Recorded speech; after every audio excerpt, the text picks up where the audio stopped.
How are you doing today? We have this super exciting game for you guys. We call it, what do we call it, Kasey? Cup toss? I think that's what we said, cup toss. The goal is simple. One of you is the tosser, one of you is the cup catcher. Ready? One, yeah.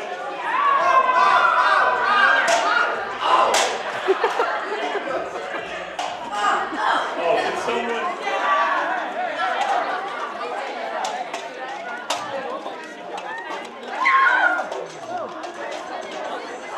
Once you've made it, take a seat. If you haven't made it yet, you gotta keep that cup. Not your hand, but yeah. We still got a couple over there. All right. How many we got? One. You got it like first. Brian and Henry, you don't have to keep playing because you're already out.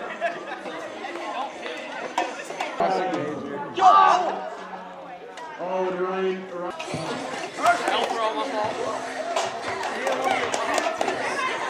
Honestly, I don't even blame you. Like, last round was so tight. Oh, that's good. All right, let's go. Can we see him? Take the ticket. All right, that's it. Everyone, we're going to play this game one more time if we super hurry.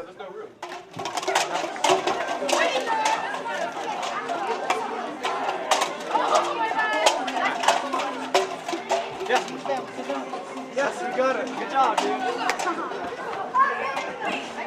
Good job. Some people like more straight.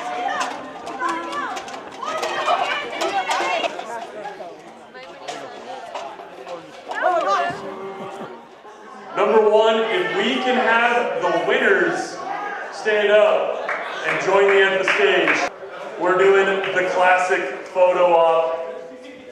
There we go. Smile and wave to the friends back home. What are they winning? What are they winning? Sour Patch Kids watermelons, the greatest candy on earth. It's the best time. Point at it.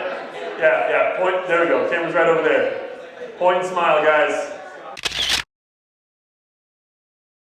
On April 21st, that is a Tuesday night, show up here. We're going to have our very own church-wide baptism Tuesday night annex service. So we're going to be joining up with what the college ministry does on Tuesdays, but at 7 o'clock, you won't want to miss out. It'll be awesome.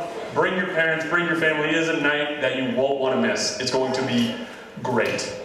We have mission trip signups. They are almost full. If you have not signed up, this is your last week to sign up. So please, if you're in club, if you're in high school, sign up on this link. If you're in middle school, sign up there. And more than anything else, think of the people that you want to come with you. Think of the people that you want to hey, let's go take New York. Let's go take New Mexico together as a group. Who are the people that we are missing out on?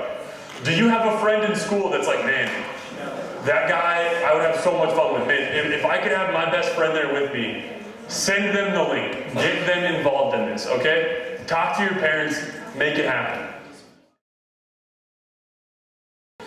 So tonight we're starting a new series and it's called A Called by Name. This series we're going to be looking at names that sometimes we call ourselves or other things call us. And we want to look at the Bible. We want to look at what God says and allow that to be the thing we identify ourselves by, not by these other things that we sometimes want to or sometimes they have the power to. At my church, we had a gym, and so every week before youth group, I played basketball with the boys. And one night, I was guarding this guy named Nick, and I'm a pretty good defender, so he couldn't move much. And he went to cross over between his legs, and when he did so, top of his head smashed right into my cheek, and my eye swelled up really bad. I had to spend the whole night at youth group just with a purple eye. It was pretty gross. And then the next day at school, as a middle schooler, I go to school, right?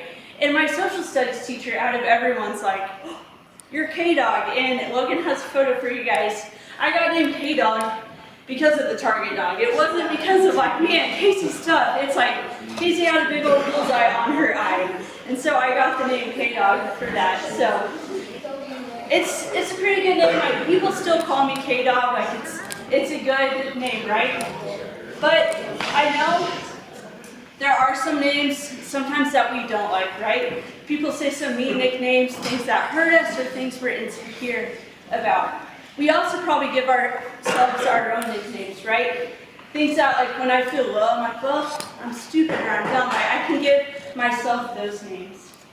And tonight what we want to be talking about is we want to talk about shame. And I know shame is not the fun topic to talk about, but I do believe that shame likes to identify us and likes to give us a lot of names that shouldn't be our identity. And so we want to talk more about that tonight. But to understand shame, we have to start at the very beginning of the Bible, because shame enters our story very, very quickly. And so in the beginning of the Bible, in Genesis 1, this is the first book of the Bible, we see that God creates the world and everything in it. So in 6 days, he creates the whole world, which is pretty crazy. On the seventh day, he rested. And on the sixth day, I'm going to read to you guys Genesis 1:31. It says, God saw all that he had made, and it was very good. And so at the end of creation, God looks around and he says, my creation's very good. And the Old Testament, it was written in Hebrew. And so the Hebrew for very good is like the pinnacle, the best that good could ever be. So if you guys think about like the best day ever, like I have a few days that I'm like, man, if every day could be like that day in my life would be perfect, right? You're happy, you're joyful, like the weather's exactly what you need. People think the best of you on that day. Like the very good that you've ever experienced in your life is probably like a small bit of what God is saying when he says, hey, this earth, what I created, this is very good. And it was very good because sin hadn't entered the story yet. And see, even the people God creates, Adam and Eve, the Bible says they felt no shame because they were living in this very good world. Like everything was perfect how God intended it to be. But unfortunately, we know the story doesn't stay that way, right? In chapter 3, our story turns from good to sinful. And so the thing is, the serpent comes into the story, right? The serpent, who is Satan. See, God had told Adam and Eve, he said, hey, everything in this garden, it's all yours. You can eat anything you want. You can do anything you want. But there's one tree you can't eat from. He says, the tree of knowledge of good and evil, like, don't touch it, don't look at it. You'll die if you do. And they're like, okay, like, it's the one rule God's given, we'll follow it. But the serpent comes into the story, and I want to read to you guys from chapter 3, the conversation he has with Adam and Eve. And it says, he, which is the serpent, he said to the woman, did God really say you must not eat from any tree in the garden? And the woman said to the serpent, we may eat fruit from the trees in the garden, but God did say you must not eat fruit from the tree that is in the middle of the garden. And you must not touch it or you will die. You will not certainly die, the serpent said to the woman. For God knows that when you eat from it, your eyes will be opened, and you'll be like God, knowing good and evil.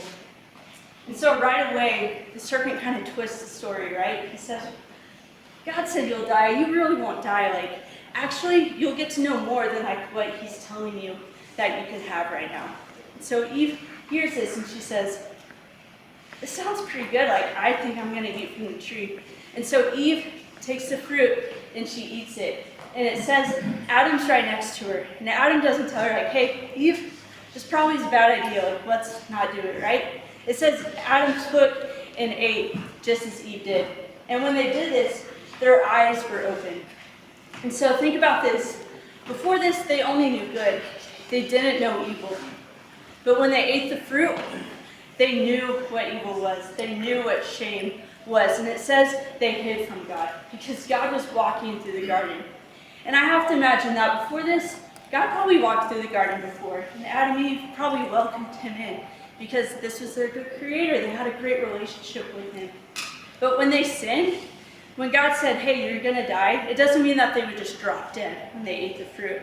But it means that they would have a separation from God. Because now they knew evil, which meant evil and God's goodness couldn't be together. And so they hide and they run away. And this is what shame puts on them. And I could spend all night telling you of like how bad sin is and what sin, like all the relationships it breaks. But what we're talking about tonight is shame. And so I think we all know what shame feels like at some point, right? I kind of waited to tell us about shame because I think it's a feeling most of us have felt before. But to help you understand it a little bit more is shame is a continuous loop.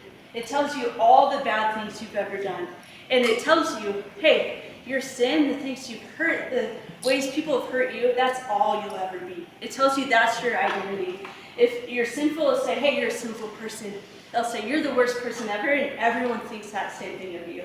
Shame is like the loud kid in class that will just not shut up, right? Shame is always talking in your ear. And the thing is, it's really easy to believe shame, right? Because if shame is always talking, if ourselves, like it's easy for me when I mess up or when I fail, for me to be like, that's how everyone sees me, that's who I am. And it's easy to believe that lie. And it starts in your head, right? You start to be like, well, if I think about it, yeah, I am a bad person. I only do bad things. People don't love me because of that. But then you start to feel it in your heart as well.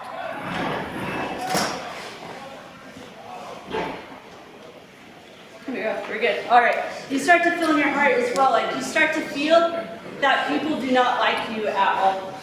And it starts to become everything about you, where you no longer think like, I'm a good person. You only think, I'm a bad person and I only deserve bad, because that is what shame tries to tell you. And the thing is, though, our story doesn't stop with shame. Because the Bible doesn't stop in Genesis 3. No, it continues. And what God does is he walks in the garden. He pursues Adam and Eve. Even when they hide from him, he goes after them, right? He asks a question. He says, where are you? I think the God of the universe, the one who created them, he knew where they were. He didn't have to ask where they were. He also asked them, like, hey, what did you do? God knew that they had sinned. He knew that they chose something other than him. But yet God still pursues them. Because, see, shame doesn't have to define who we are. Yes, Adam and Eve, they sinned. They faced consequences. We still pay for their consequences today. And I think an important thing when we talk about shame is to talk about guilt and conviction as well. Where, like, when you mess up or you hurt someone, you feel bad, right? You kind of have that guilt of like, oh, probably shouldn't have done that. That's an okay thing to feel. Like, I think God puts it in us so that we can acknowledge it, like, hey, I've hurt someone, I've broken something, I probably need to make amends with that person. But guilt is good because I feel it, I make amends with someone, and I move on. Because God wants me to have good in my life. Where shame would say, hey, you hurt that person, you're a terrible human, that's all you're ever going to do is hurt someone. You see, like, you stay in that cycle. Where guilt will be like, hey, you did something wrong, let's move on. And so what I want you guys to know tonight is that shame doesn't have to have the last word in our lives. And so I want to read for you Hebrews 12:2. Hebrews 12:2 says, fixing our eyes on Jesus, the pioneer and perfecter of faith, for the joy set before him, he endured the cross, scorning its shame, and sat down at the right hand of the throne of God. And so we just celebrated this over Easter, right? God sent his son Jesus so that we can have a relationship with God again. Jesus goes on the cross. He takes our sin, he takes our shame, and he dies to it. On the third day, he rose again, right? He defeats shame. He defeats sin. He defeats the death that Adam and Eve brought into this world by eating the fruit. Jesus defeats it. And so if we believe in Jesus, shame doesn't have to have the last word anymore. See, shame doesn't define who you are. God does. God says you are loved, you are chosen, you're wanted, you're his child, you have a place in his kingdom. Those are the things when shame tries to lie and tell you other things, those are the things we should listen to God. Because those matter more than what shame tells you are. See, because Jesus died on the cross, shame doesn't win. What God says and who he says we are, that's who we need to identify ourselves with. Because just like Adam and Eve, God knows the best parts, he also knows the worst parts of us. And yet, he still chooses us. God still sent his son for you. Even when you sin, even when you hurt people, God still loves you enough to do that. Because you are worthy of having good in your life. So tonight, I just want you guys to really take away that shame doesn't define who you are. God does. And it's easy to be like, yeah, that's it. Easy enough. I'll just believe what God says. But you guys need people around you. You need people who will pray and encourage you and help you fight the lies that shame tells you. And so we'll talk more about this in group tonight. But my challenge for you guys is to find a name or find something that God is telling you you are instead of shame.